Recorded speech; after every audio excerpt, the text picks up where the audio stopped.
Yo, what's going on, guys? So just a quick little video today, as I haven't uploaded anything of any decent value in quite a while. But saying that, I must have shot this video, what I'm going to do now, about 4 times in the last 3 months. So basically, first 5 mods on the Mazda, and I'm just going to quickly run through them. And I'm not going to go into too much depth or detail, just going to let you know what's happening, and then we're going for a little blast at the end, and then you can see what the final result was. So let's get cracking right then. So first 2 mods I'm going to quickly talk about. I would recommend that you do, if you're going to look for to get any kind of power enhancement out of your car, first 2 mods are a must, but where you go after that is entirely up to you. I've just gone down the route that I've gone down so far, just to gradually build up the process and kind of like prepare myself if I do decide to go bigger turbo, blah blah blah. So first thing I've done, ECU tuning software. Now I'm not going to go into this in depth, but I use VersaTune this time. On my Mark 1 I had a cob access port. Both got their pros and cons, but at the end of the day you will get the same end result from the VersaTune as you will do from the cob access port. If I can get 50 likes on this video, I might do a little in-depth video of the differences between the cob access port and the VersaTune. So, but as I said, on the Mark II now, I'm running VersaTune strictly down to cost. I got into it on a group buy, got $100 odd discount. You will need a laptop, a Windows-based laptop or tablet to run the VersaTune and upload it into your car. So yeah, running VersaTune was the very first. The VersaTune, the ECU tuning software, was the very first mod I done. Secondly, internal high pressure fuel pump. It is a must. Okay, then yes, now we have light.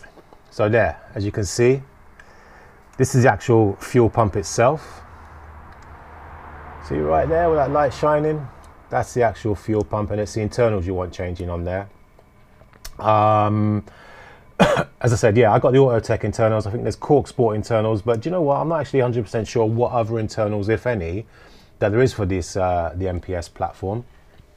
So, ECU tuning software, high pressure fuel pump internals. With the standard internals, you'll get about, I think it's 17.4 psi. With the high pressure fuel, with the uprated internals, you're going to get around 20.4, I think 20.6, if it's on really good form, psi, which is a big jump, and you will need it to get your fueling right. So, ECU tuning software number 1, high pressure fuel pump internals number 2. Third thing I've done was uprated intercooler. As you can see, this one has got a shroud on it, but for the purposes of this video, I took the shroud off. So yeah, that does help with the cooling massively. Let me, just bear with me a second. I'm just going to go and grab the original intercooler, and you can see the size difference in the core. It's a 3-inch one, this one, so just bear with me. Now, the actually, it's pretty shit comparison, actually. So yeah, as you can see, uprated intercooler was the next mod that I'd done.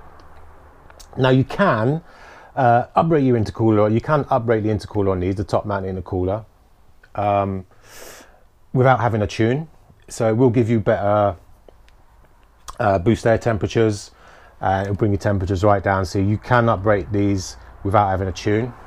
Next thing I've done was the Cork Sport intake. I've done a full intake with the turbo inlet pipe as well, and I would say get rid of the turbo inlet pipe. That there is the original turbo inlet pipe. Look how squashed and flat it is.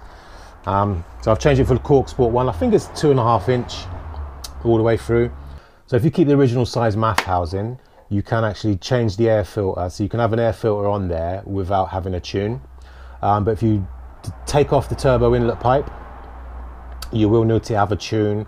And definitely if you change the MAF house sizing, definitely if you change the size of the MAF, you will also need to have a tune as well. So that would be mod number 4. So I got Forge V2 recirc valve. That was the last mod that I done, and yeah, basically I would say go for a recirc valve instead of a blow off valve. I know a lot of you like to hear the noises and all that. You do get a small kind of chirp from the recirc, more on low boost than high boost. I would definitely say avoid a blow-off valve at all costs. A lot of people go for a 50-50 valve. So yeah guys, that's the first 5 mods on the MPS. We've got the ECU tuning software, which I use Versa-Tune, and we've got Autotech high pressure internal fuel pumps. We've got uprated top mount intercooler, cork sport air intake with turbo inlet pipe, and Forge recirc valve. That makes 5 as far as I know.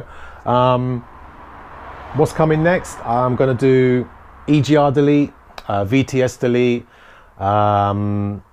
get the rear engine mount, get an uprated rear engine mount. I'm going to get a rear strut brace and sort out the suspension as well. And then quite where I go from there, I don't know. Going to have a few more tunes going on in the car. So as I said, if I can get 50 likes, I'll go into depth into Versa-Tune and how it works with e-tuning, and take you out on a run when I do a login run.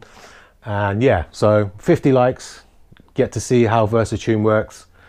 Yeah, that's about it guys. So until next time, you travel safe and peace out.